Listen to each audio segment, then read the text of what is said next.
네, 이어서 진행하도록 하겠습니다. 다음은 냉각장치고요. 냉각장치의 의의 종류, 주요 구성품. 의는 연소실의 고온의 열을 흡수하여 외부로 발산하여 엔진을 적당한 온도로 유지시키는 장치를 냉각장치라고 하고요. 공냉식과 순냉식으로 구분을 합니다.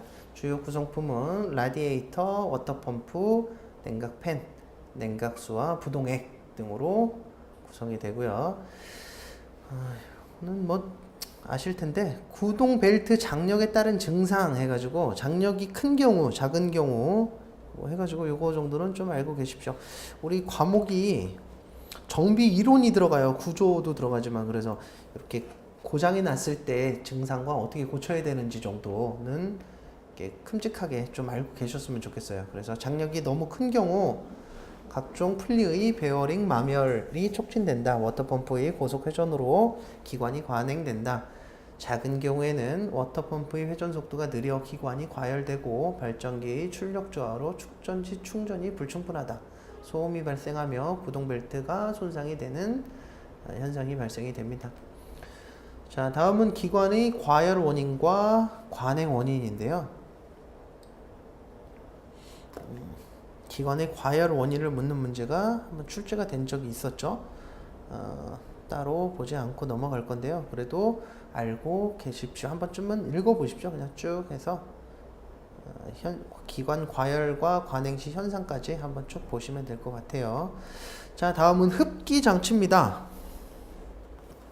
흡기 장치는 공기청정기, 에어플로우 센서, 스로틀 바디, 서지 탱크, 흡기 닥인관, 실린더를 통해서 공기과 흡기 유입이 되고요. 스로틀 바디는 흡기 양을 조절을 합니다. TPS에 의해 궤도율이 검출이 되고요. 서지 탱크는 흡기를 실린더에 균등하고 안정되게 공급하기 위해 공기를 저장하는 장치를 서지 탱크라고 합니다. 과급 장치는 출력 증가를 목적으로 공기를 더 공급하는 방식을 과급장치라고 합니다. 방식은 차저 방식과 인터쿨러 방식이 있고요. 차저 방식은 터보 차저와 슈퍼 차저로 방식이 있습니다. 터보 차저는 배기관으로 배출되는 배기가스를 이용하여 터빈을 회전하고 터빈과 축으로 연결된 압축기를 회전해서 공기를 강제로 밀어넣는 방식을 터보 차저라고 하고요. 슈퍼 차저는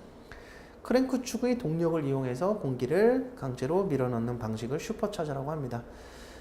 인터쿨러는 공기 온도를 낮추는 방식으로 순냉식과 공냉식으로 구분이 됩니다. 그래서 과급장치에는 차저 방식과 인터쿨러 방식 두 가지가 있다. 그래서 보통 두 가지를 같이 씁니다.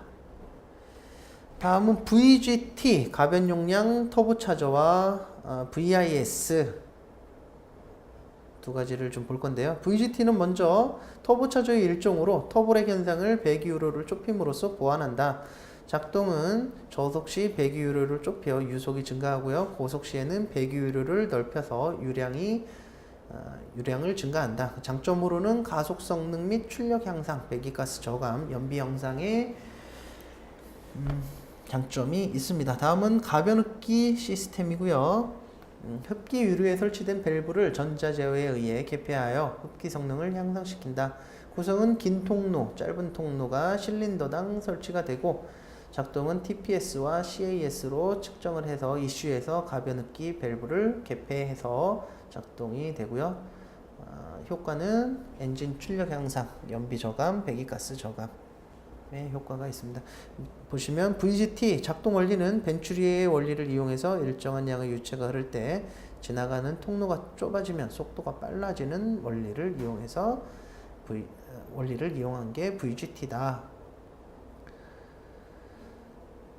VIS는요, 이렇게 보시면 긴 통로, 이렇게 길죠. 공기가 길게 지나가고 여기를 열면 짧게 돌아갑니다. 긴 통로, 짧은 통로를 실린더당 설치해서 저속 시에는 긴 통로를 이용해서 관성에 의해 흡기를 흡입되는 공기의 양을 관성에 의해서 또 충분히 확보를 하고요. 짧은 저속 시에는 이게 똑같이 돼 있구나. 고속 시에는 짧은 통로를 설치를 해서 긴 통로와 짧은 통로 둘 다 공기가 유입되게끔 해서 충분한 공기의 양을 확보를 할 수 있습니다. 자, 다음은 배기장치고요. 연소실에서 발생된 배기가스를 대기로 배출하는 장치고 매니폴드와 배기 매니폴드와 배기 파이프, 소음기로 구성이 됩니다. 배기장치의 기능은 배기가스 충격음의 완화 및 감쇄를 통해 소음 감소, 배기가스 유동 또는 배합에 의한 출력 손실 최소화, 배기가스의 차실 유입 방지, 촉매 방지를 위한 유해 물질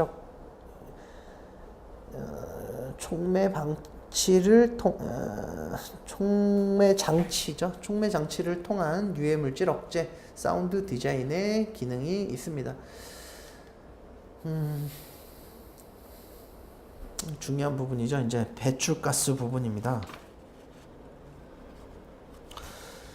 계속 출제가 되고 있고요. 최근에도 계속 문제가 돼서 충분히 출제 가능성이 높은 파트입니다. 이쪽 관심 있게 좀 보십시오. 배출가스, 유해 배기가스와 발생 원인, 그래서 CO, HC, NOx, PM으로 해서 총 4가지로 구분을 하고요.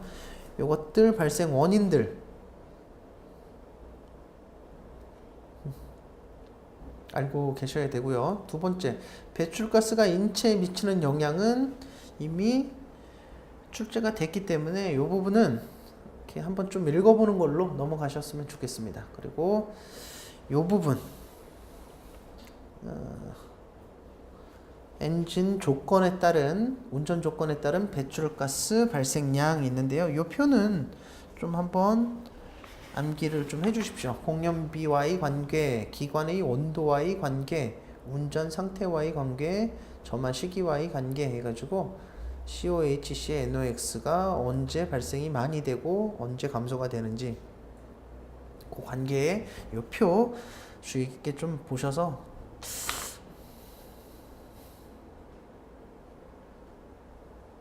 다른 부분들 다 출제가 됐는데 이 부분 아직 출제가 안 됐기 때문에 이 부분 좀 보십시오.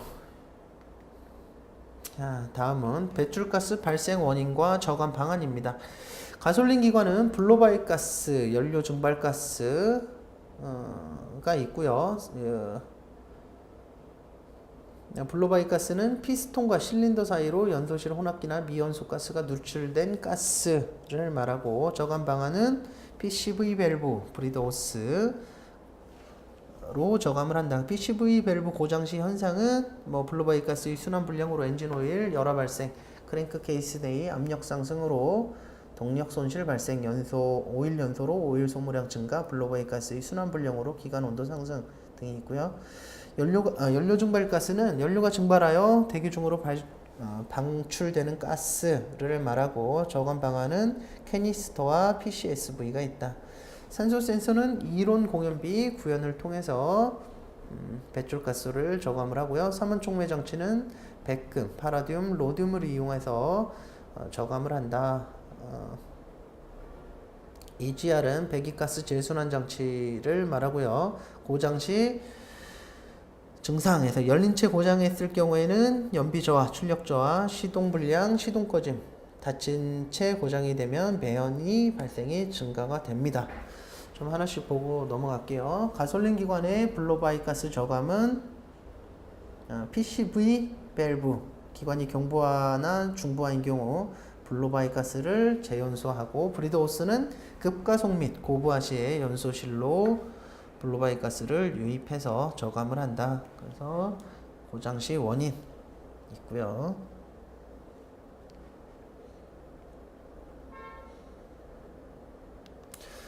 다음은 증발가스, 연료 탱크나 기화기 등에서 연료가 증발하여 대기 중으로 방출되는 가스를 말하고요.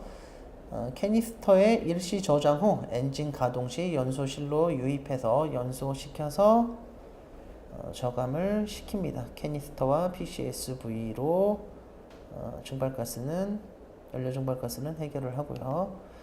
산소 센서는 배기가스의 산소 농도를 측정해서 혼합비를 이론 공연비로 맞춰서 배출가스를 저감을 하고, 3원 촉매 장치는 촉매를 이용해서 CO와 HC를 CO2, H2O로 NOx를 N2와 O2로 환원하는 장치를 말하며, 촉매는 백금, 파라듐, 로듐을 사용한다.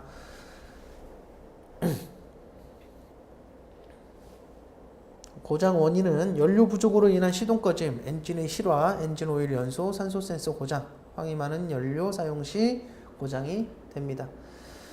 자, EGR은요, 배기가스 재순환 장치를 말하고요. 배기가스의 온도가 높고 혼합기가 이론 공연비에 가까우면 질소산화물인 NOx의 발생이 급증이 됩니다. 배기가스 일부를 흡기 계통으로 재순환시켜 온도를 낮춰 녹스, 질소산화물 발생을 감소시킨다. EGR율은요, 흡입 공기량에서 EGR 가스량 분의 EGR 가스량 곱하기 100 하면 EGR율이 나오고요.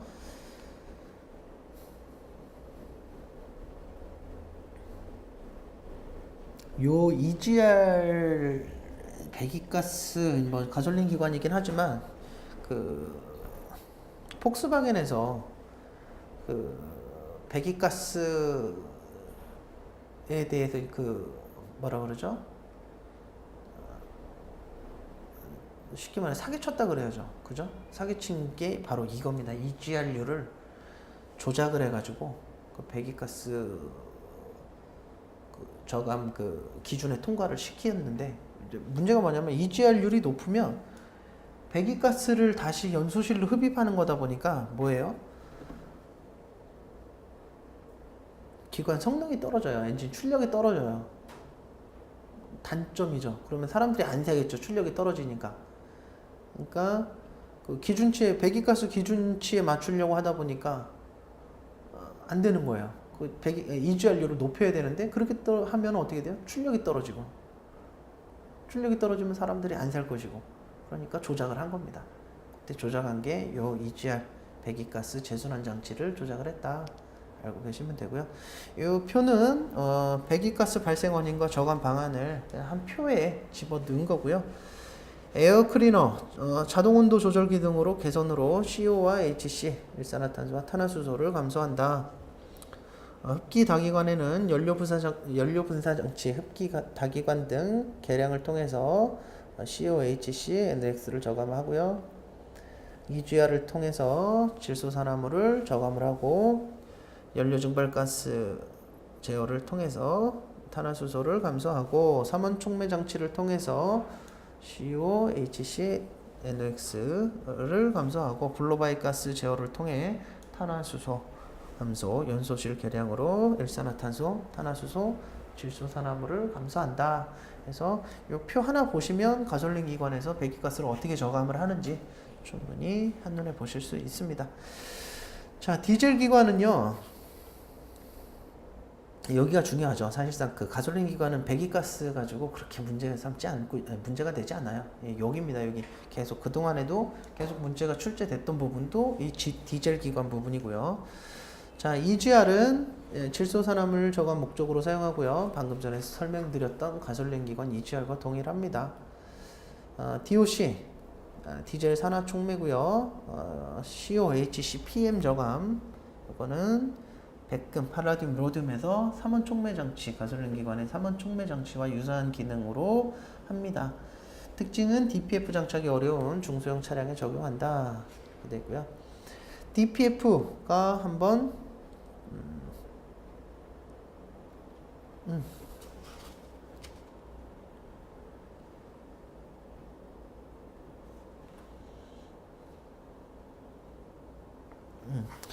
DPF 매연 저감 장치 필터로 PM을 여과를 해서 열을 이용하여 연소한다. 구성은 필터, 촉매, 차압 센서, 배기가스, 온도 센서 등으로 구성이 된다. 과정은 포집하고 재생 시기를 판단하고 재생한다. 요거 뒤에 나오니까요. 이건 따로 설명을 하겠습니다. SCR 선택적 환원 촉매 장치 요게 작년에 출제가 됐었죠. SCR이.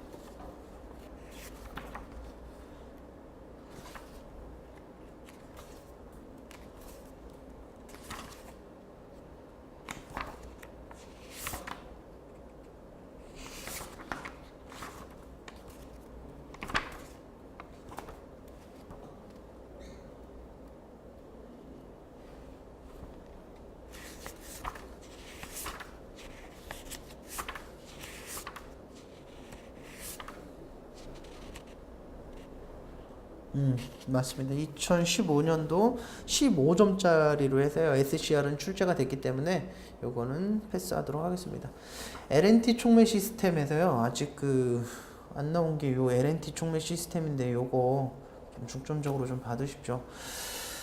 합장형 촉매 시스템으로서 질소산암을 저감을 한다. 통상주행 상태에서는 NOx를 흡장을 하고요. 산소 농도가 높으면 환원제를 공급하여 NOx를 N2로 환원한다. 가솔린 기관의 3원 촉매 장치와 유사하고 장점, 단점. 그래서 요거는 한 10점짜리 문제로 준비를 좀 해두셨으면 좋겠습니다. DPF가 2007년도에 출제가 됐는데요. 요즘 PM에 대해서 아주 이슈가 많이 되고 있기 때문에 요거는 한 번 더 DPF는 관심 있게 좀 보십시오. DPF 해서 종류는 자연재생 방식과 강제 재생 방식이 있다. 이게 뭐냐면 매연 저감 장치로 배출가스 중 PM, 그러니까 미세먼지를 얘기하는 거예요. 우리 매연이라든가 이런 것들 요즘 뭐 미세먼지 계속 문제가 되고 있잖아요. 그 미세먼지를 필터로 포집을 해서 그거를 꽉꽉 차면 열로 해갖고 그걸 태웁니다. 그래서 연소시켜서 제거하는 방식을 DPF다. 그래서 저감성 PM의 저감 성능은 89%. 종류는 자연재생 방식과 강제 재생 방식이 있는데 현재는 두 가지 방법을 병행하는 복합 재생 방식을 채택하고 있다. 이렇게 되어 있고요.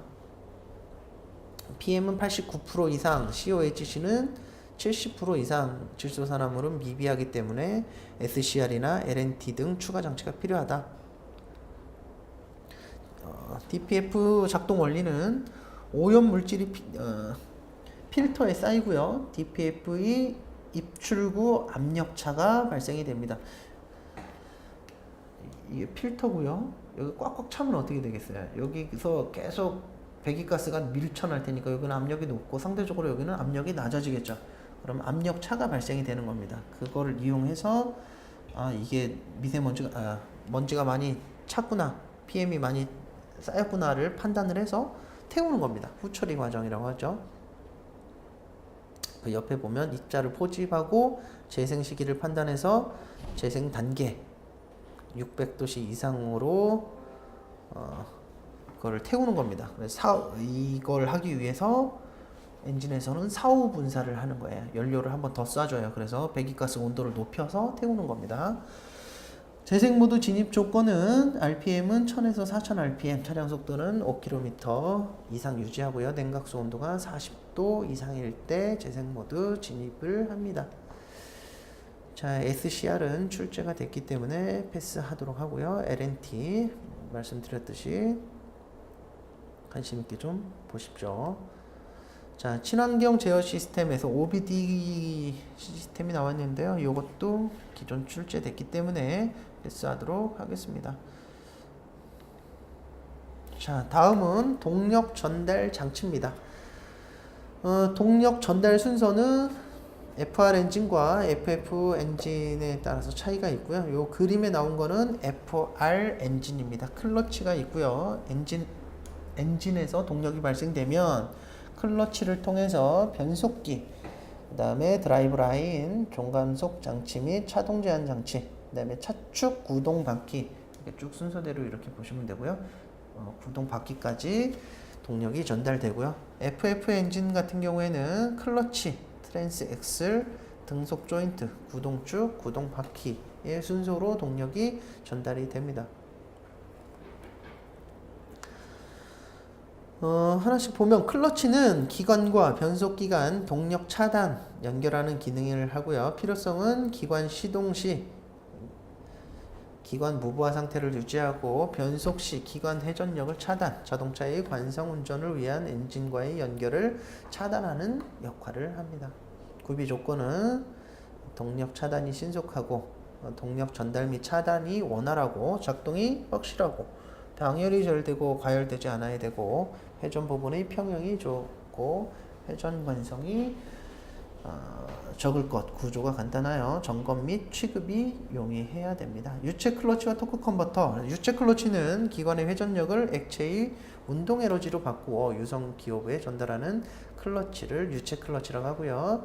토크 컨버터는 유체 클러치 개량형으로서 펌프, 터빈, 스테이터로 구성이 됩니다. 다음은 전자석 클러치, 파우더 클러치를 얘기를 하는데요. 소형 자동차의 클러치로 사용이 되는데 글쎄요, 이렇게 중요한 부분은 아닌 것 같습니다. 이거는 넘어가도록 하겠습니다. 클러치의 고장 원인 해서 연결 시 진동이 생기는 원인, 미끄러지는 원인, 차단이 불량한 원인 해가지고 세 가지 이렇게 적어놨는데요. 이 고장 문제가 심심찮게 출제되기 때문에 이 부분도 준비를 하고 계십시오. 이렇게 쭉 보다가 보면 고장 원인 이렇게 나와 있는 거 있어요. 그러면 그런 것들은 좀 관심 있게 좀 보세요. 한 문제가 나오더라도 그런 것들은 좀 이해만 하고 있으면 쉽게 풀이가 가능한 문제이기 때문에 좀 한 번씩 읽어보시면 충분히 하실 수 있을 겁니다. 요거는 넘어가도록 하겠습니다. 자, 변속기 주행 상태에 맞게 구동력과 속도를 제어하는 역할을 하는 것이 변속기라고 합니다. 미션이라고도 하고요. 필요성은 기관의 회전력을 주행 상황에 맞게 구동력을 증대시키고요. 필요에 따라 기관을 무부하로 하고 자동차의 후진을 가능하게 하는 역할을 하는 것이 변속기입니다. 구비 조건은 동력 전달 효율이 좋을 것, 단계가 없이 연속적으로 변속될 것, 조작이 쉽고 신속 정확, 정숙하게 작동될 것, 소형 경량이고 고장이 없으며 다루기 쉬울 것, 자동 변속기는 토크 컨버터, 유성 기어 장치, 유압 장치 등으로 구성이 된다. 여기까지는 뭐 기본적인 거고요. 무단 변속기, 듀얼 클러치 트랜스미션 이 두 가지는 요즘 많이 적용하는 차들이 많기 때문에 특히 DCT를 적용한 미션들이 많이 나오죠. 요거는 따로 준비를 좀 해두십시오. 이 두 가지는요. CVT하고 DCT.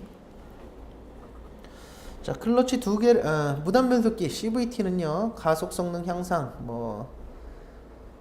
연료 소비율 향상, 변속 충격 감소 이렇게 쭉 있는데 뒤에 거 보면서 진행하도록 할게요. 무단 변속기 주어진 범위 내에서 기어비를 무한대에 가깝게 연속적으로 가변할 수 있는 변속기를 무단 변속기라고 합니다.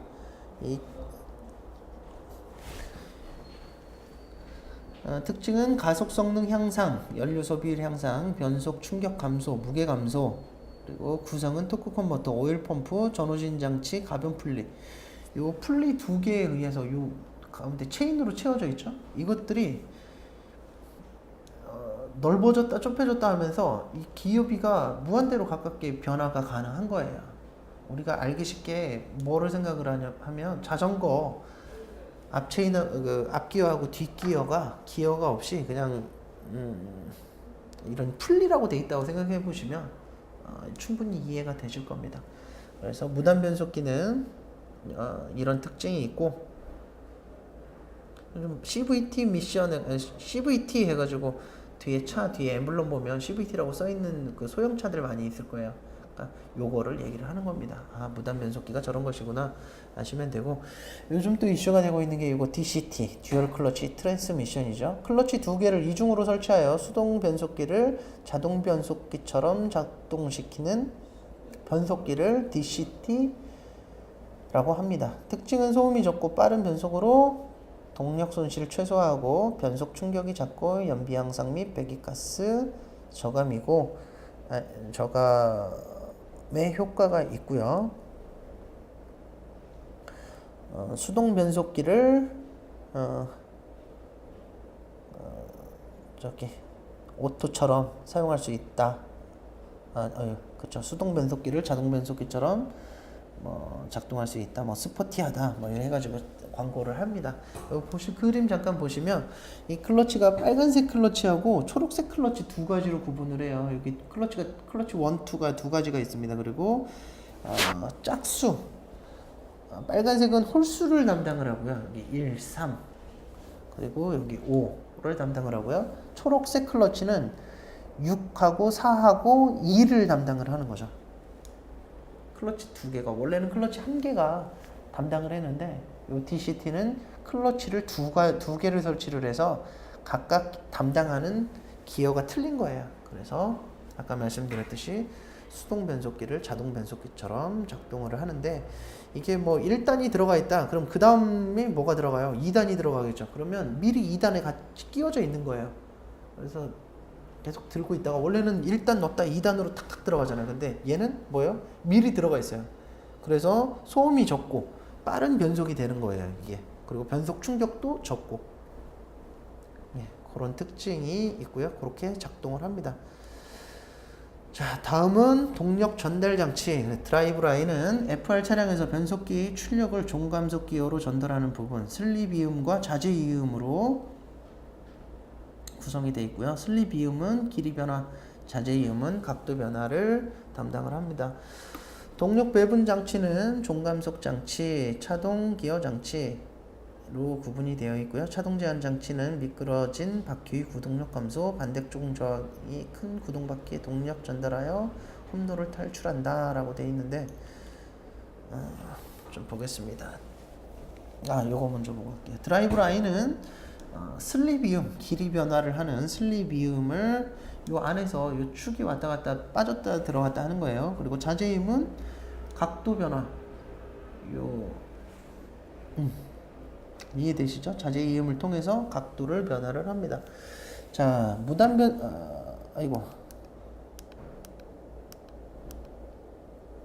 차동 기어 장치. 자동 기어 장치는 레크와 피니언의 원리를 이용하여 자동차가 선회 시 좌우 구동 바퀴에 회전 속도 차이를 주는 장치를 차동 기어 장치라고 합니다. 바퀴가 두 개가 똑같이 계속 굴러가면 회전을 할 수가 없잖아요. 어느 쪽 한 바퀴, 바깥쪽 바퀴는 많이 돌아가야 되고 안쪽 바퀴는 적게 돌아가야 회전이 가능하잖아요. 그거를 구현을 하는 게 이 차동 기어 장치입니다. 원리는 렉과 피니언의 원리를 이용을 하는 거고요. 동력 전달 순서는 구동 피니언, 축, 구동 피니언, 여기 이렇게 하는 겁니다. 축과 피니언, 그리고 링기어가 연결된 차동 기어 케이스, 차동 기어 케이스에서 엑셀 축으로 동력이 전달이 됩니다. 차동 기어 장치는 구조는 링기어에 고정되어 있는 차동 기어 케이스, 차동 피니언 기어, 차동 사이드 기어로 구성되고 직진 시, 선회 시 직진 시에는 양바퀴 같은 마찰 저항으로 인해서 직진을 할 수 있고요. 선회 시에는 안쪽 바퀴가 저항이 증가돼서 바깥쪽 바퀴가 더 빨리 돌아가고 안쪽 바퀴는 적게 돌아가서 회전이 가능하게 됩니다. 차동 제한 장치 LSD는 2015년에 4점짜리로 출제가 됐네요. 패스하도록 하겠습니다. 동력 전달 장치 차축, 바퀴를 통해 차량의 무게를 지지하고 바퀴에 동력을 전달하는 장치. FF 앞차축, 트랜스 엑셀 앞차축 앞바퀴. 4WD는 트랜스퍼 케이스에서 앞추진축, 앞종감속 기어, 앞차축, 허브 앞바퀴. 등감속 조인트, 등속 조인트, CV 조인트라고도 하고요. FF 구동 방식의 앞차축으로 사용된다. FR 뒷차축, 뭐 전부동식, 반부동식이 있는데요. 뒤쪽 보고 설명하도록 하겠습니다. FR 구동 방식의 뒷차축 해가지고 전부동 방식, 반부동 방식, 4분의 3 부동 방식이 있습니다. 전부동 방식은 하우징이 차체 하중을 전부 지지하고요. 반부동식은 차체 하중의 반을 뒷차축이 지지한다. 그래서 요 지금 그림에 보시면 차축이 그냥 빠져 있죠. 차축이 빠져 있는 건 전부동식이다. 알고 계시면 되고, 대형 차량들이 이 방식을 많이 사용을 하는 이유가 많이 사용을 합니다. 이 방식을요. 하우징에는 벤조형, 분할형, 빌드업형이 있는데 소형차에서는 벤조형이 주로 사용된다 정도 알고 계시면 되고요. 이쪽에서는 뭐 그렇게 한번 쭉 읽어보는 걸로 넘어가시죠. 자, 현가 장치는 주행 중 노면에서 받는 진동이나 충격을 흡수하여 승차감과 자동차의 안정성을 향상시키는 장치를 현가 장치라고 합니다. 구성은 스프링, 쇼업쇼버, 스테빌라이저 등으로 라이저로 구성이 되고요. 스프링은 코일 스프링, 토션바 스프링, 공기 스프링, 판 스프링 등이 있고, 쇼업쇼버는 스프링과 함께 설치가 됩니다. 스테빌라이저는 토션바 스프링의 일종으로 롤링을 방지하는 역할을 하고요.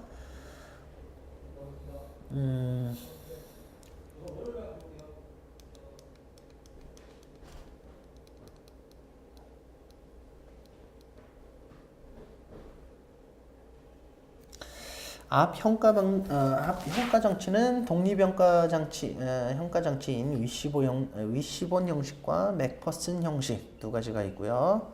위시본 형식은 평행사변 형식과 SLA형, 맥퍼슨 형식은 조약 너클과 일체됐고 아래 컨트롤암, 스트러스, 스프링으로 구성이 됩니다. 뒤 현가 장치는 차축 현가 방식과 독립 현가 방식이 있고요. 독립 현가 방식은 트레일링 함형, 세미 트레일링 함형, 멀티링크 함형 등이 있습니다. 앞 현가 장치는 많이 출제가 됐는데 그와 상대적으로 뒤 현가 장치는 좀 많이 등한시되었다고 그래야 되나요? 그만큼 좀 많이 공부들을 안 하시는데 오히려 뒤 현가 장치를 좀 주의 깊게 좀 보셨으면 좋겠습니다. 자, 공기 현가 장치는 압축기, 서지 탱크, 공기 스프링, 레벨링 밸브 등으로 구성이 된다. 되어 있는데 요거는 이 정도로 해서 넘어가도록 할게요. 자, 다음은 자동차 진동에서 스프링 위 질량, 스프링 아래 질량 이렇게 구분을 해서 위 질량은 바운싱, 피칭, 롤링, 요잉, 서징, 아래는 휠, 호프, 트램핑, 와인드업, 스키딩, 시미 돼 있고요. 이렇게 그림으로 보시면 더 이해가 쉬울 겁니다.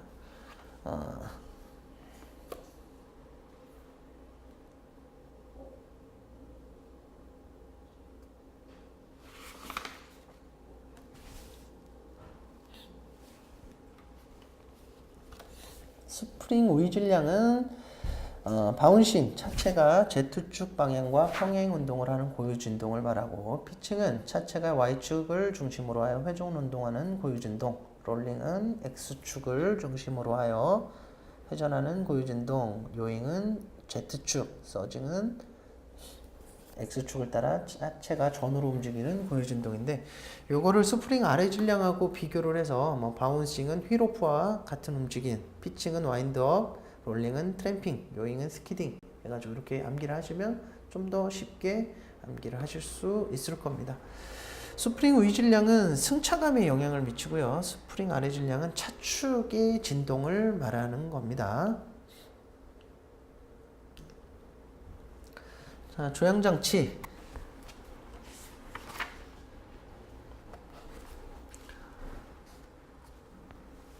조향장치는 자동차의 진행 방향을 운전자의 의지에 따라 변환하는 장치를 조향장치라고 하고요. 조작기구, 기어기구, 링커기구로 구성을 할 수 있습니다.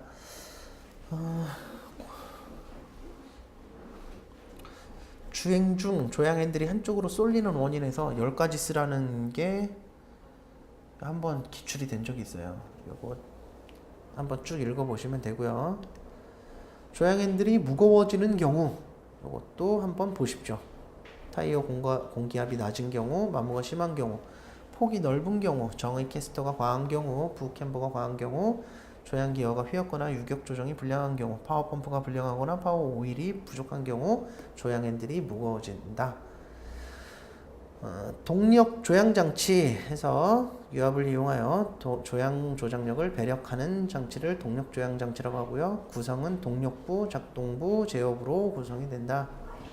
전자제어 동력 조향 장치 EPS 차량 속도에 따른 조향 핸들의 무게 조절, 조향 안정성 향상하고 특징 알고 계시면 되고요. 구조 아까 말씀드렸듯이 의의, 정의, 구조, 구성품, 주요 구성품, 특징 정도 이렇게 쓰시라고 했죠.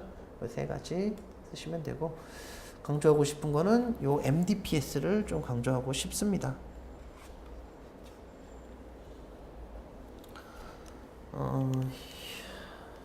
MDPS가 현대자동차에서 그죠? 개발을 해서 이제 사용을 하는 건데 모터를 이용해서 핸들 조향력을 보조하는 장치입니다. 근데 이게 그 고장이 나서 뭐 사고 그 뉴스에 매스컴에 좀 몇 번 오르락내리락 한 적이 있어요. 고장이 나서 뭐 조향이 안 돼가지고 뭐 대형 사고로 이어질 뻔했다 이런 것들이 뉴스 기사를 통해서 나온 적이 있었는데 요거 한번 관심을 받았던 종목이니까 부분이니까 관심 있게 좀 보셨으면 좋겠습니다.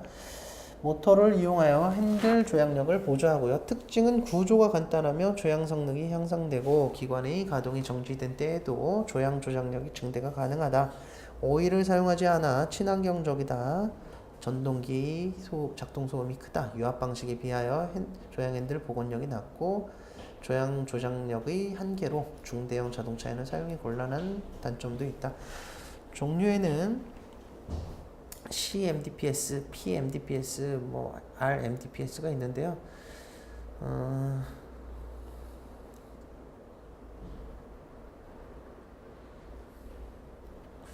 제가 따로 안 뺐네요. 이거는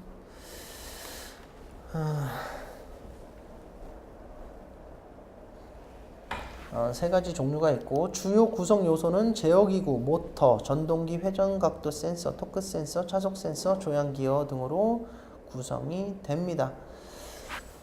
그리고 얼라이먼트, 앞바퀴 정렬, 캠버, 캐스터, 토잉, 킹핀 경사각으로 구성이 되어 있고요. 올휠 얼라이먼트는 앞바퀴뿐만 아니라 뒷바퀴까지도 보는 얼라이먼트를 올휠 얼라이먼트라고 합니다. 그래서 프론트 셋백, 뒷바퀴 얼라이먼트, 차축 오프셋, 스러스트 각도 등으로 구성이 되어 있습니다. 그래서 조향장치 쪽에서는 이 얼라이먼트 쪽하고 전동형 조향장치 MDPS 이 두 가지 정도는 좀 관심 있게 좀 보십시오. 한 5분 쉬었다 진행할까요?